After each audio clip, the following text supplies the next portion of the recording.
회전근개는 어깨를 감싸고 있는 4개의 힘줄을 의미합니다. 오른쪽에 정상 환자분 사진을 같이 놓고 보겠습니다. 다시 환자분 사진을 보면 근육이 위팔뼈로 이어지다가 어느 순간 뚝 끊어진 부분이 보이죠? 올바른 치료를 위한 영상 길라잡이. 여러분, 혹시 어깨 아파서 병원에 가본 적 있으신가요?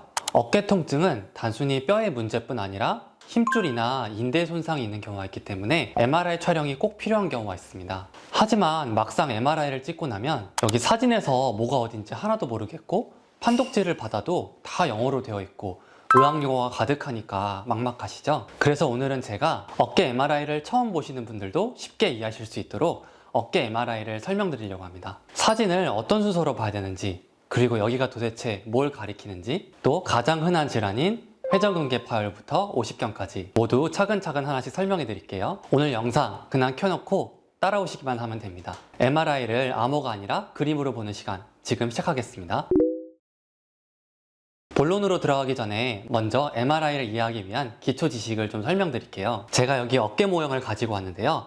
어깨 관절을 이루고 있는 뼈는 크게 3가지가 있습니다. 여기 보이는 것이 위팔뼈, 가장 위쪽에 붙어 있는 것이 빗장뼈, 그리고 안쪽에 있는 것이 이 날개뼈입니다. 일단은 이 3개의 뼈가 어깨 관절을 구성한다, 이 정도만 알고 오셔도 충분합니다. 여기 그림으로 한 번 더 확인해 볼까요? 왼쪽이 앞에서 본 사진, 오른쪽이 뒤에서 본 사진입니다. 여기 바깥쪽에 있는 것이 위팔뼈, 위에 있는 것이 쇄골뼈, 그리고 가장 안쪽에 있는 세모 모양으로 보이는 것이 날개뼈입니다. 다음은 MRI 사진에서 3가지 방향, 축을 설명드리겠습니다. 먼저 여기 있는 것이 가로 단면 사진인데요. 가로로 단면을 잘라서 보는 사진을 액시얼, 플레인, 액시얼 이미지라고 합니다. 그리고 세로 방향 사진은 2가지가 있는데, 먼저 앞뒤 방향으로 단면을 잘라서 보는 사진을 관상 영상, 그리고 오른쪽 왼쪽 방향으로 단면을 잘라서 보는 영상을 시상 영상이라고 부릅니다. 그러면 왜 어깨를 굳이 이렇게 3가지 방향으로 나눠서 볼까요? 어깨 관절에는 아까 설명드린 뼈뿐 아니라 이렇게 다양한 힘줄이나 인대 같은 구조물들이 복잡하게 3차원적으로 얽혀 있어요. 그러니까 이걸 만약에 한쪽 방향으로만 보다 보면 놓치는 부분이 생길 수도 있고 또 겹쳐서 잘 안 보이는 부분도 있겠죠. 그래서 우리가 이렇게 3차원적으로 3가지 방향으로 사진을 분석하는 거예요. 이제 실제 영상을 하나씩 확인해 보겠습니다. 이 사진은 어깨의 축상 단면 사진입니다. 옆에 제가 엑스레이 사진을 함께 가져왔죠. 이렇게 팔을 옆으로 들고 엑스레이를 아래에서 위쪽 방향으로 촬영하면 위팔뼈와 날개뼈가 만나는 어깨 부위를 마치 아래에서 위로 쳐다본 것 같은 사진을 얻을 수 있습니다. 이것을 엑실러리 뷰라고 합니다. 축상 영상도 비슷한 원리로 내 어깨를 아래에서 위로 쳐다본 사진이다, 이렇게 이해하시면 쉽습니다. 다음은 관상 영상입니다. 엑스레이를 찍을 때 어깨를 앞에서 뒤쪽 방향으로 촬영하면 AP 뷰라고 부르는데 마치 어깨를 앞에서 쳐다보는 사진 같은 느낌이죠. 마찬가지로 MRI에서의 관상 영상도 내 어깨를 앞에서 정면으로 바라본 사진, 이렇게 이해하시면 쉽습니다. 마지막은 시상 영상입니다.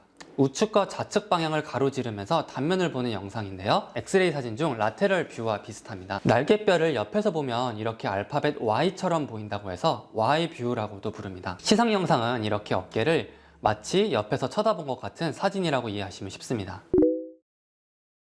우리가 MRI 사진을 일단 딱 처음 보면 이게 어디가 오른쪽이고 왼쪽인지부터 헷갈리잖아요. 다행히도 사진에는 우리가 미리 약속한 알파벳으로 방향을 표시해주는 힌트가 있습니다. MRI 기계에 누워서 촬영을 할 때는 환자는 우리와 마주보는 방향으로 기계에 들어갑니다.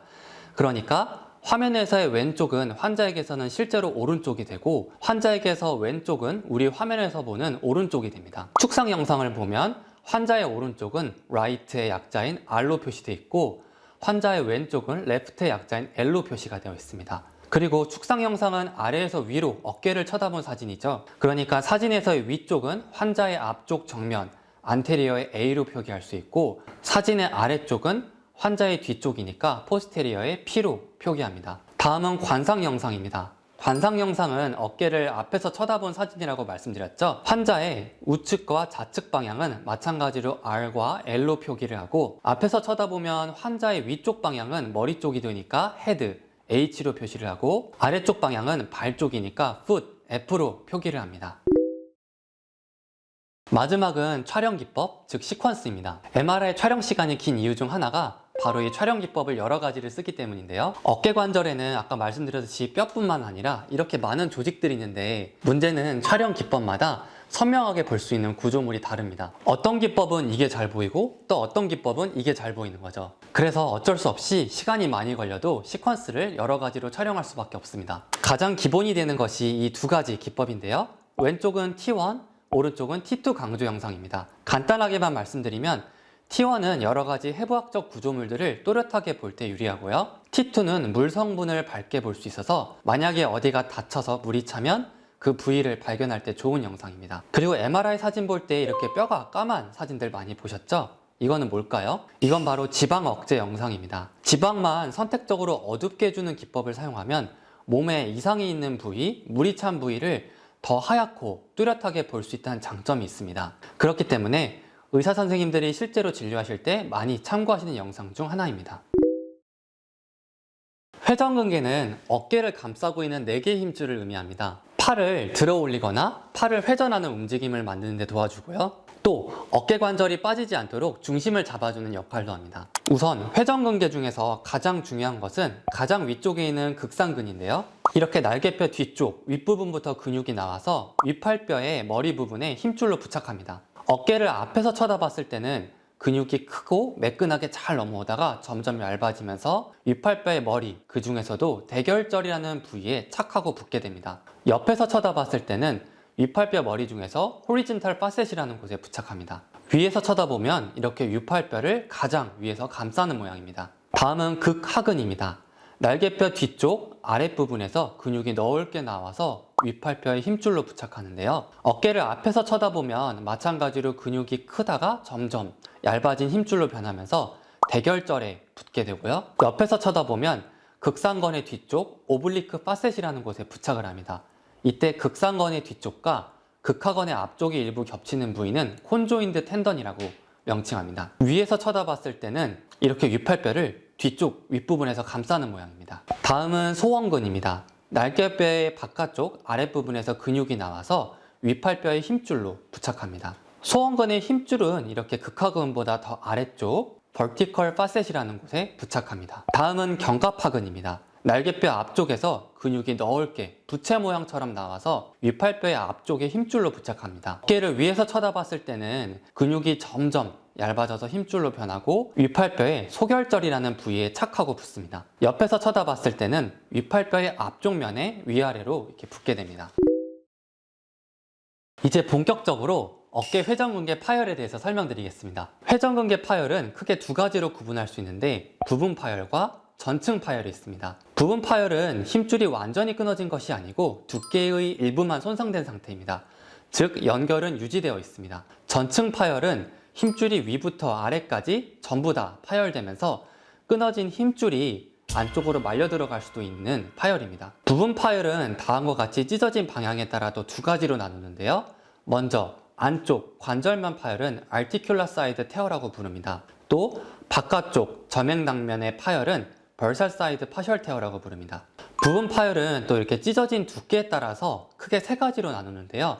찢어진 두께가 절반 이상일 때는 고등급 파열 high grade partial tear라고 부릅니다. 또 찢어진 두께가 절반 이하로 미미할 경우에는 저등급 low grade partial tear라고 부릅니다. 애매하게 중간 정도일 때는 중간 등급 intermediate grade로 분류합니다. 실제 환자분 사진을 같이 보실게요. 어디가 문제인지 혹시 보이시나요? 오른쪽에 정상 환자분 사진을 같이 놓고 보겠습니다. 다시 환자분 사진을 보면 근육이 윗팔뼈로 이어지다가 어느 순간 뚝 끊어진 부분이 보이죠? 그리고 윗팔뼈의 머리가 힘줄로 덮여있지 않고 휑하고 비어 있습니다. 옆에서 본 사진을 비교해봐도 극상근이 앞부터 뒷부분까지 전부 다 찢어져 있네요. 즉 극상근이 찢어지면서 찢어진 부위가 안쪽으로 말려 들어갔던 경우입니다. 실제 판독문을 보면 컴플리트 테어, 완전 파열이 있으면서 찢어진 부분이 안쪽으로 말려 들어갔다 이렇게 써 있습니다. 이분은 어디가 문제일까요? 정상과 비교해보면 이번에 안쪽 관절면 부분이 뭔가 우둘투둘하게 파여있는 모습이 보이죠? 그리고 파여있는 부분이 눈짐작으로 보면 대략 절반 이상으로 보입니다. 이분의 실제 판독문을 보면 극상근에 부분 파열이 있는데 관절면 안쪽 부분의 파열이었고 50% 이상의 고등급 파열이었습니다. 다음은 오십견입니다. 오십견은 어깨를 이렇게 감싸고 있는 어깨 주머니가 염증이 생기고 두꺼워지면서 생기는 질병인데요. 극심한 통증과 함께 어깨의 움직임이 크게 제한되는 것이 특징적입니다. 또 밤에 주무실 때 아픈 것이 특징적인데요. 사실 정확한 용어는 유착성 관절낭염이지만 50대 전후 나이에서 흔하기 때문에 우리가 50견이라고 부릅니다. 50견은 기본적으로 임상적 진단이 가장 중요합니다. 아까 말씀드렸던 특징적인 통증의 소견이 있고 또 진찰 소견이 제일 중요해요. 따라서 MRI가 없으면 진단이 안 된다, 이건 아닙니다. 하지만 50견이 있을 때 MRI를 찍으면 동반된 회전근개 손상이라던가 또 숨어 있을 수 있는 다른 질환들을 발견할 수 있기 때문에 MRI가 도움이 되는 것은 사실입니다. 실제 환자분 사진을 같이 보실게요. 어디가 이상인지 아시겠어요? 정상 환자분 사진을 함께 놓고 보면 관상 단면에서 어깨를 감싸고 있는 막은 원래 이렇게 까맣고 얇게 보여야 정상인데, 환자분 사진을 보시면 어깨를 감싸는 캡슐이 이렇게 두꺼워져 있으면서 하얗게 변하고 주변까지 염증이 보이고 있습니다. 막상 힘줄을 보면 힘줄의 손상이 있기는 하지만 그렇게 커 보이지는 않죠. 옆에서 본 사진을 같이 보시면 정상 환자분 경우에는 극상건과 견갑하건 사이에 이렇게 빈 공간에 정상적으로 지방 조직이 이렇게 까맣게 보이고 있어야 되는데, 환자분의 경우에는 여기 염증이 생기면서 이 부분이 부어 있고 하얗게 물이 찬 소견도 보이고 있죠. 이것이 바로 50견의 전형적인 MRI 소견입니다. 판독문을 함께 보시면 어깨를 감싸고 있는 막이 두꺼워져 있고 어깨의 캡슐과 캡슐 주변에 염증이 모두 있으면서 또 어깨 관절 사이의 지방 조직에도 염증이 차 있는 소견을 적어놨습니다. 자, 오늘 알려드린 내용은 어깨 MRI를 볼 때 덧셈, 뺄셈처럼 가장 핵심적이고 중요한 내용들입니다. 사실 한 번만 봐서는 잘 이해가 안 될 수도 있어요. 좀 어려우셨던 분들은 병원에서 받아오신 내 MRI 사진과 판독지를 같이 가져오셔서 다시 한번 영상이랑 같이 보시면 분명 도움이 많이 되실 거예요. 언제든 댓글이나 이메일로 질문 주시고요. 오늘도 시청해주셔서 감사합니다.